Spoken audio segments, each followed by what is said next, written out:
Welcome to a new episode of Melt. I'm Suresh Venkat, and yes, we are coming to you from Cannes in France.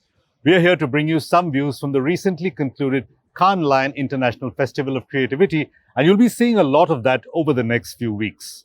On the show today, however, let's begin with a closer look at the 9th edition of the Kyoorius Creative Awards presented by Z that concluded last week. This year, the awards received a record 3,082 entries, which were studied carefully and deliberated upon by a jury comprising of more than 50 leading creative and marketing minds.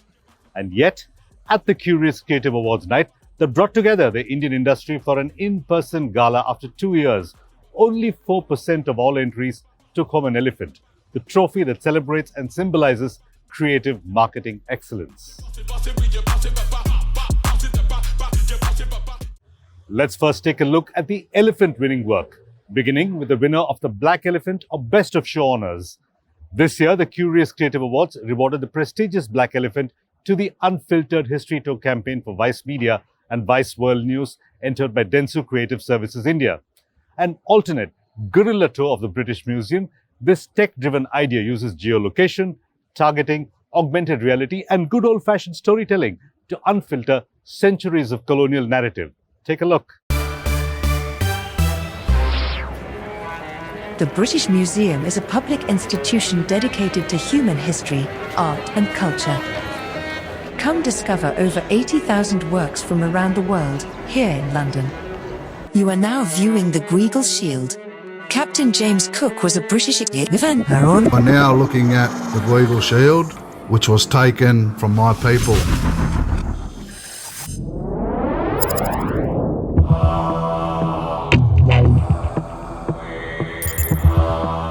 Collections in the British museums are premised on a simple idea. I'm proud of what my grandfather stole from yours. The Rosetta Stone was not a discovery neither of the French, neither of the British. It was already discovered and reused in Egypt multiple times. For us, it's not just a well-carved rock, it is a living ancestor. This very important statue is on display in a museum thousands of miles away. Say the British Museum is the world's largest receiver of stolen goods. We're launching an interactive tour of some of its most contested artifacts. We're now looking at the Greagle Shield. The Rosetta Stone. It just makes you question everything. I feel I've received a balanced narrative.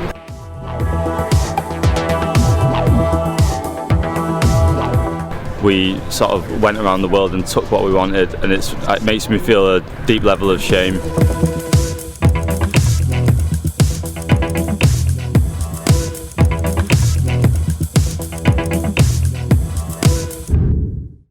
Besides the Black Elephant, 7 entries were rewarded with a Purple Elephant as part of the Z Equality Awards.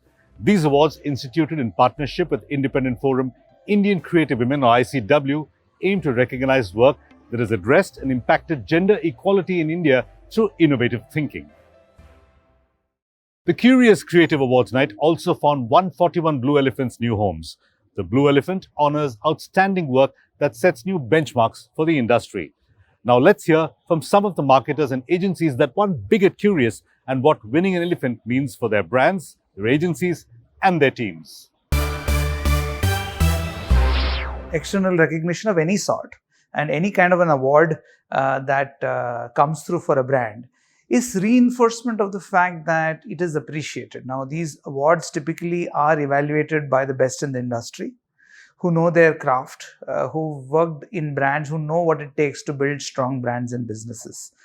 And they're also competing. I mean, these cases, these brands are competing with every other brand, right? In the multiple categories that they're competing with. I mean, I was also a jury member, so I could see multiple cases. So when brands compete with best brands in the industry and the best work in the industry, and then they get chosen, it is validation of the fact that this is what is the best work that the consumers are seeing.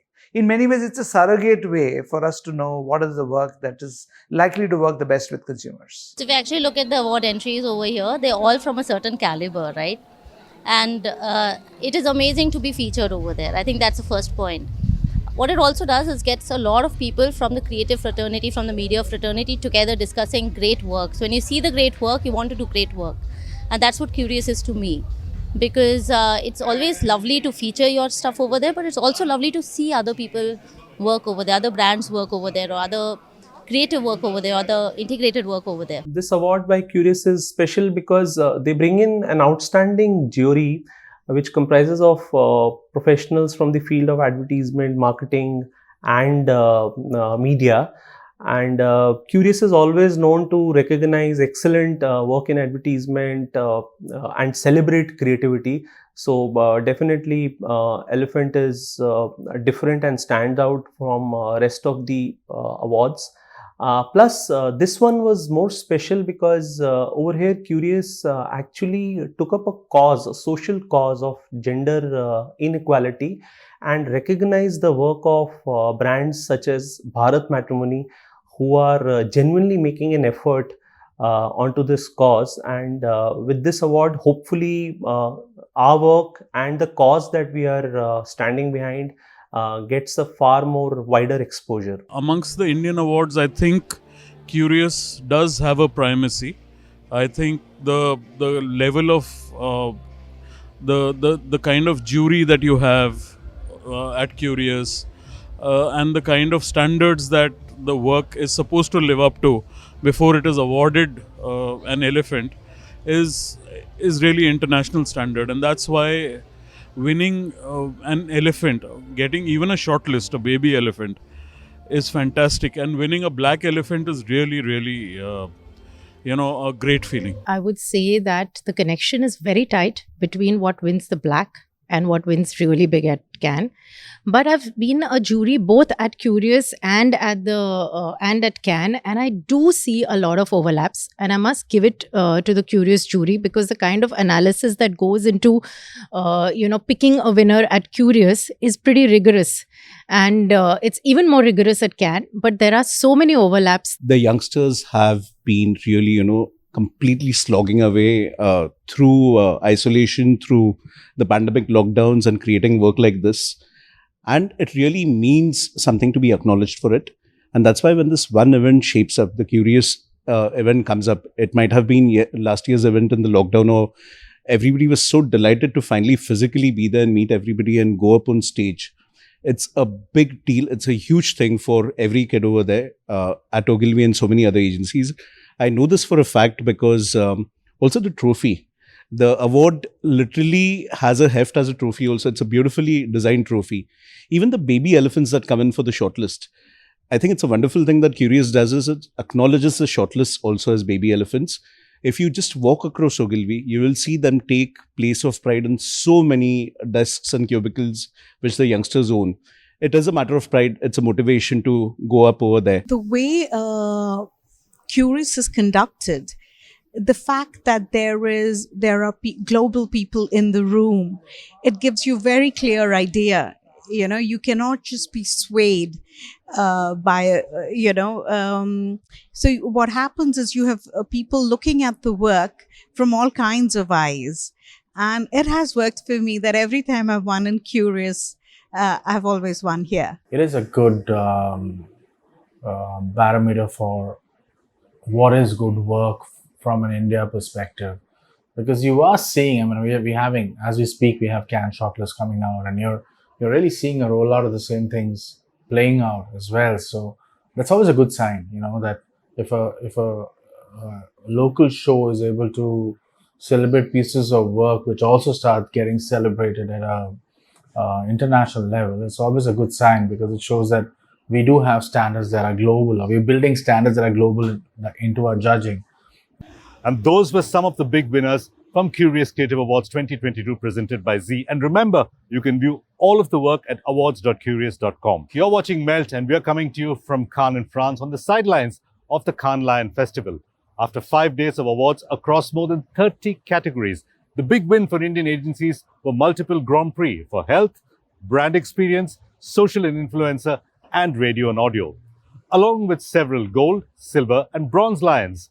In this segment, let's talk the Grand Prix winning agencies to find out what it takes to win at the global stage. starting with Team Dentsu Creative India and its much-featured campaign, The Unfiltered History Tour. The campaign won Grand Prix for radio and audio, social and influencer, and for brand experience and activation. We've already shown you the work, so let's dive straight in to the chat. Gentlemen, congratulations on the 3 Grand Prix at Cannes this year. Let's start with the client first. John, did you give Dentsu a definitive brief for the Unfiltered History Tour, or did the brief itself evolve over the course of the engagement? It was very interesting, actually. The idea originally was brought to us by Dentsu, and it was inspired by a video series which we've been releasing online. It was called Empires of Dirt, and it sort of told 6 different stories of atrocities that the empire committed. So one of those was about the train systems that were set up in India and how they became sites of mass slaughter, amongst other things. And we saw, interestingly, that generated 20 million views online, and 15 million of those were in India. It generated a lot of discourse. That, as well as the series, kind of, it influenced the idea coming to us. And yeah, like, we had a really interesting discussion originally about the project. And, you know, we received what was a fully formed idea. My first response was, this is a great idea. It has great potential, but we need to make it make sense for us. So it needs to be academic, detailed. We need to approach it with the same sort of rigor that we would a documentary production. And that was my first challenge. And I guess the brief, how do we make this serious? How do we do the subject matter justice?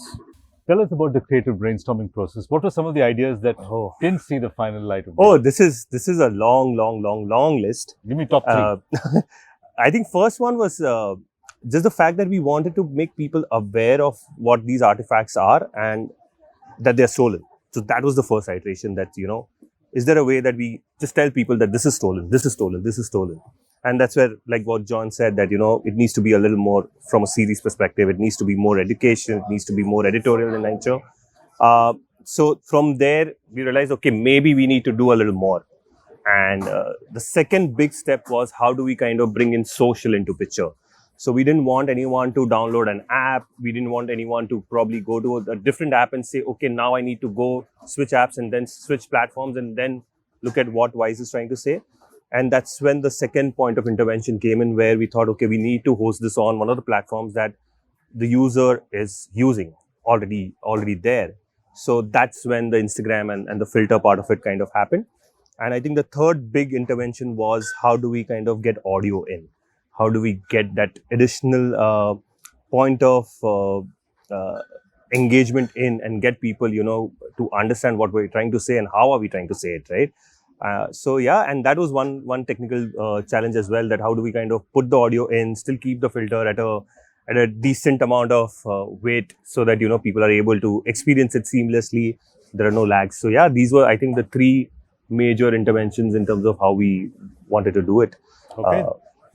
John, I imagine that a company like Vice has both editorial objectives and business objectives. Tell us a little bit about the business objectives. So, from the business perspective, this was a very important brand building exercise for a new project we'd launched in 2020 called Vice World News. And I think, like, we'd recognized we already had Vice News, and from audience perspective, it was more kind of US focused than we would want it to be, even though we were already covering international issues.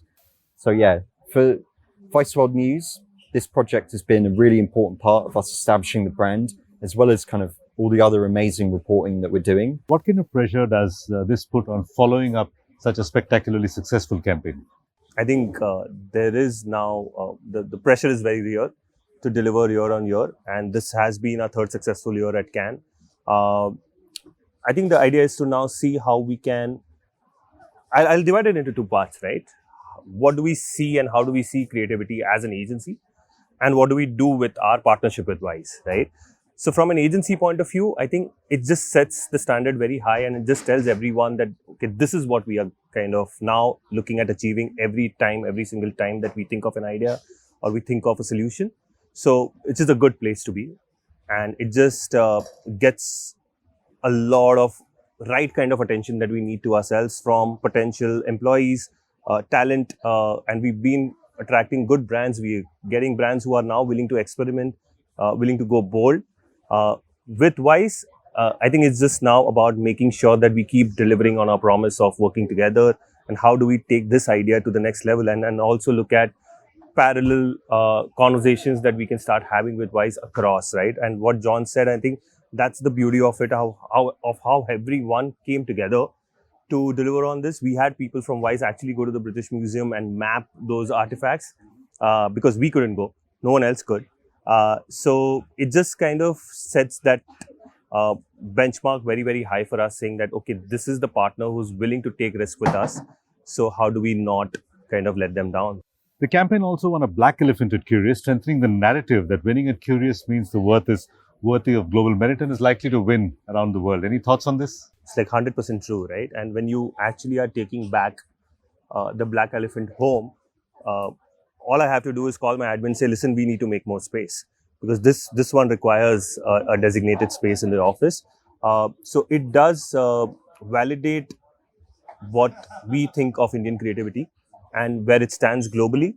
So I think Kyoorius is a very good, a very important milestone in everyone's journey of, you know, what creativity should look like. So yeah, I mean, that's always been the case, and I think that will remain. The other Grand Prix win for an Indian agency was for a campaign called the Killer Pack for mosquito repellent brand Max Flash, created by VML YNR India. Let's first take a look at the work. Introducing the Killer Pack. A pack, when disposed, kills mosquito larvae outside the house, while the non-toxic coil fights mosquitoes inside, breaking the vicious cycle. This 100% biodegradable packaging is lined and printed with 5% active probiotic Bacillus thuringiensis that acts against mosquito larvae.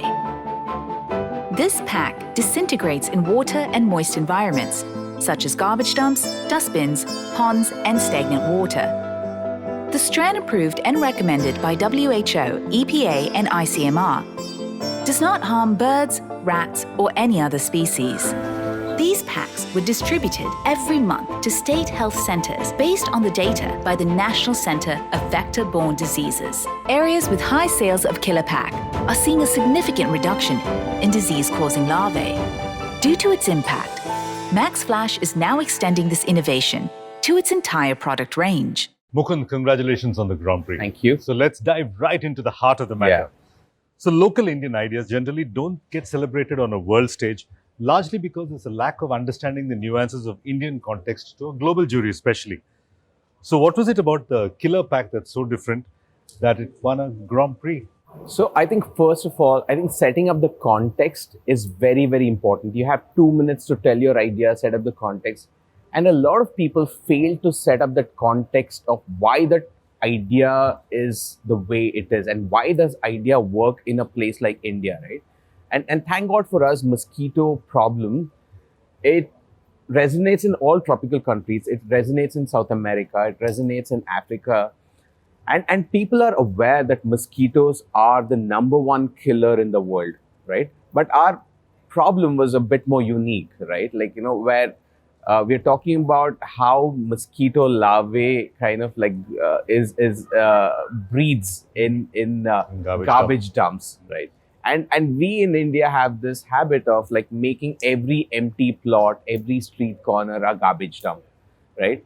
And that's where we thought of the solution where like, you know, hey, what if the solution wasn't the problem, right? And if you observe a lot of garbage dumps, it's pretty much like packaging waste, plastic waste, FMCG brand waste.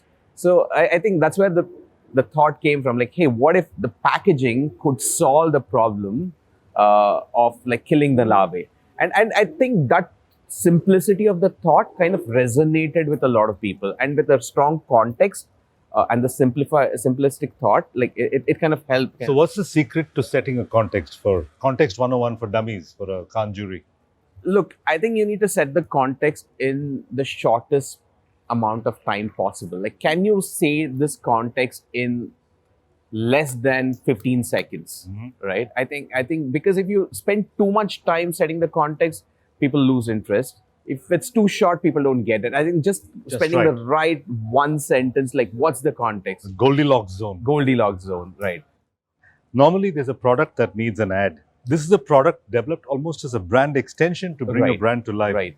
So is this the future of both advertising and product Yeah. design, perhaps? No, I mean, I fail to define advertising anymore, right? I think it's kind of like, cross those boundaries of what is an ad, right? I think anything that kind of like, works towards like whatever your brand purpose, your proposition is, if it's kind of like bringing that to life in whatever form, I think is great, right? Like, here we brought it in a packaging format. Somebody else might bring it in a form of something else, right? Like, I think sometimes product design, packaging design is the brand. It is an extension of the brand. And of course, if it's leans on more towards the purpose of the brand as well, as opposed to just saying the brand name, it also stands for exactly what your brand stands for. It kind of becomes a winning combination. Mukund, the Killer Pack also won a Blue Elephant at the Kyoorius Creative Awards, and that strengthens the narrative of the elephant being either a global award or a forerunner to a global award. Yeah. Your thoughts on this? So I think we are making that progress, but I would like to see but even I think taking a step back, how are we defining Indian advertising awards? Should it be thinking that okay, if it wins at Kyoorius, it's a front runner at Cannes, or should it be like, hey, it's pure celebration of Indian creativity, right? So if we are celebrating pure Indian creativity, that's fine. That's totally fine, right? But if you're positioning it as something that will go on to win a Cannes, I feel like we need to start recognizing diverse works from India, from diverse agencies, and those get celebrated outside, and those should be celebrated in the country as well. We will have more on the performance by Indian agencies and the global Grand Prix winners from the 2022 Cannes Lion on next week's episode. Don't forget to tune in. With that, it's a wrap on this episode of Melt. Keep tabs on what we're up to using our handle at Ready2Melt on all social media, or log into readytomelt.com. And as always, if you'd like to follow me, it's @Suvenk on Twitter. Till next week, goodbye.